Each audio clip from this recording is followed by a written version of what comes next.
Hey designers, Maggie here from My Design Coach. Ever get frustrated trying to move something in Illustrator and suddenly your whole group shifts or nothing moves at all? Well, you might be using the wrong arrow. Today we're going to be breaking down the difference between the selection tool and the direct selection tool. Two icons that look almost identical but behave very differently. You might be using the wrong arrow. Today we're breaking down the difference between the selection tool and the direct selection tool. Two icons that look almost identical but behave very differently. Let's hop in Illustrator and take a look. The selection tool and the direct selection tool are two of the tools that we use often within Adobe Illustrator. You really want to get to know these shortcuts simply: V for the selection tool, A for the direct selection tool. This way it makes your process a lot faster rather than having to go back to the tool panel and constantly click those arrows. So let's break down what each of these are used for. Let's start with the selection tool. The selection tool is used to move, to scale, and to rotate entire objects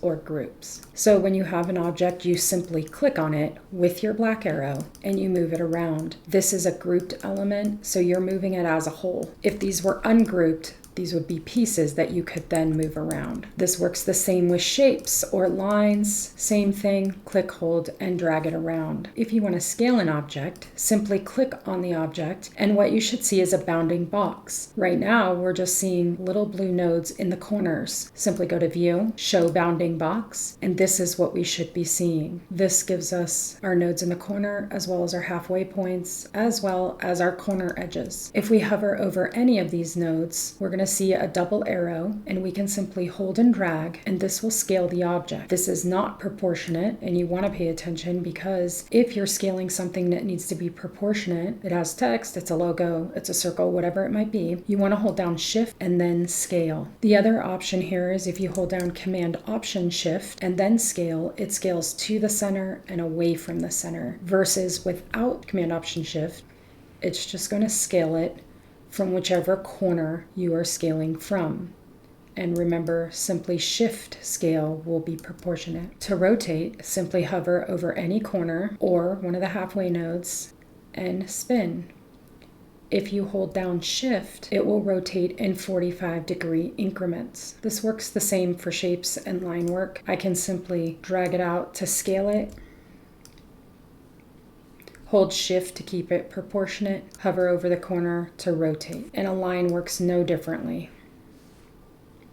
Command Option Shift to go from the center. Next, let's talk about the direct selection tool. The top right hand corner, white arrow, shortcut A. The direct select tool is used to select anchor points or nodes and individual paths. It's great for editing shapes and adjusting corners. When we're selected on a shape, we can still move the object around. It acts very much like the selection tool. The difference here is we can select a point or a node, and we can change the location of that. We can also select multiples at one time by clicking, holding, and dragging to select 2 points. Can do the same thing here, and then I can move those 2 points at the same time while the other points stay stationary. I can select 1 point and just move that single point. It doesn't matter what the shape is. You can easily select a point and move it. The direct selection tool is also great for selecting individual elements. When we were using the selection tool, we could easily click on one element and move it. But this is a grouped element and it should move together. If I wanted to move this together, I would select V for the selection tool and I would move it together. However, I'm going to go back to A and show you the difference here. And that is I can easily just select this orange color without ungrouping, and I can change the color,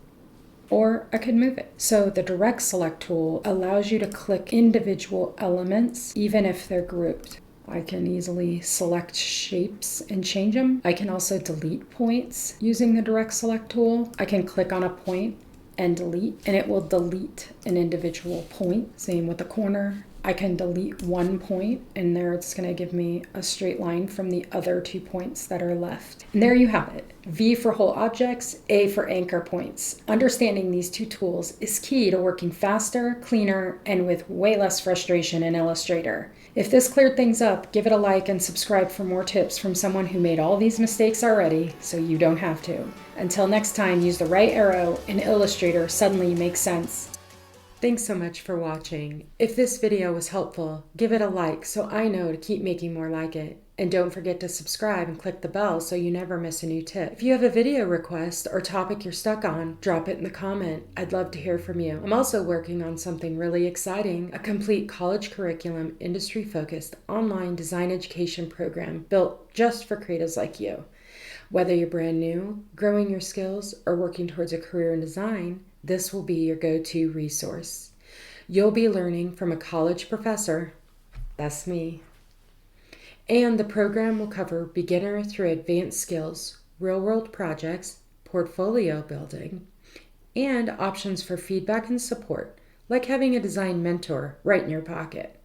It'll be subscription-based with flexible tiers depending on the level of support that you're looking for.